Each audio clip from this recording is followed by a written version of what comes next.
একটা প্রশ্ন আছে, প্রশ্নের জবাব দেওয়া হবে ইনশাল্লাহ। আপনারা গতকাল একটা প্রশ্ন দিয়েছিলেন লিখিতভাবে আমার হাতে।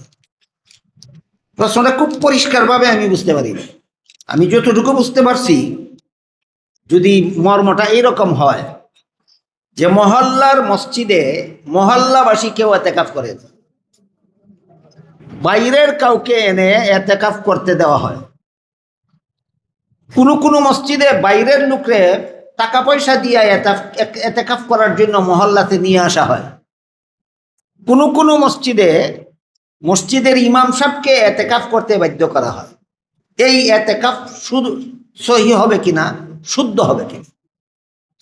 প্রশ্নের জবাব হইল, প্রত্যেকটা মসজিদে এতেকাফ করা মহল্লাবাসীর দায়িত্ব, ইমাম সাহেবের দায়িত্ব নয়, মুয়াজ্জিন সাহেবের দায়িত্ব নয়, বাইরের কোনো লোকের দায়িত্ব নয়।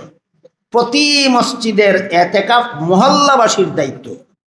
মহল্লাবাসী কিছু লোক যদি এতেকাফ করে, সমস্ত মহল্লাবাসীকে আল্লাহ খালাস করে দিবেন। আর মহল্লার একটা মানুষও যদি মহল্লার মসজিদে এতেকাফ করে না, সমস্ত মহল্লাবাসীকে আল্লাহর কাছে দায়ী থাকতে হবে।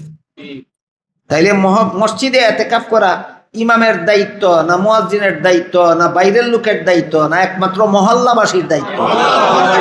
প্রশ্নের জবাবটা ক্লিয়ার হয়েছে কিনা দেখি। আল্লাহ আপনারে তৌফিক দান করুন। মোহতারাম হাজরিন কেরাম, আগামী হাল হযরতর শেষ বয়ান হইব। আবার মুতাল্লিস হবে কিতাব ইসলাহ কালকু আমার ইয়াদ করাই দেব। ই মসজিদর কিতা হইতো লিফট, মসজিদের লিফটের সিঁড়ি ফিট করাও অনেক ব্যয়বহুল কাম। অনেকেই শরিক হইছেন, কইয়া গেলে কি তো আর আপনারা শরিক হইবার সুযোগ পাইতা না। এই জন্য মুতল্লি হিসাবে কইছেন আমার আপনারা জানাইতে আমি কথা যে মসজিদে যে লিফটের সিঁড়ি হইতো, এই সিঁড়ির মাঝে আপনারা শরিক থাকতা, যাতে সারা জীবনই সিঁড়ি বাই উঠিয়া লামিয়া যারা মসজিদ নমাজ হরণ হকলের নমাজের সওয়াবের অংশ যাতে আপনারা পাইতে পারেন।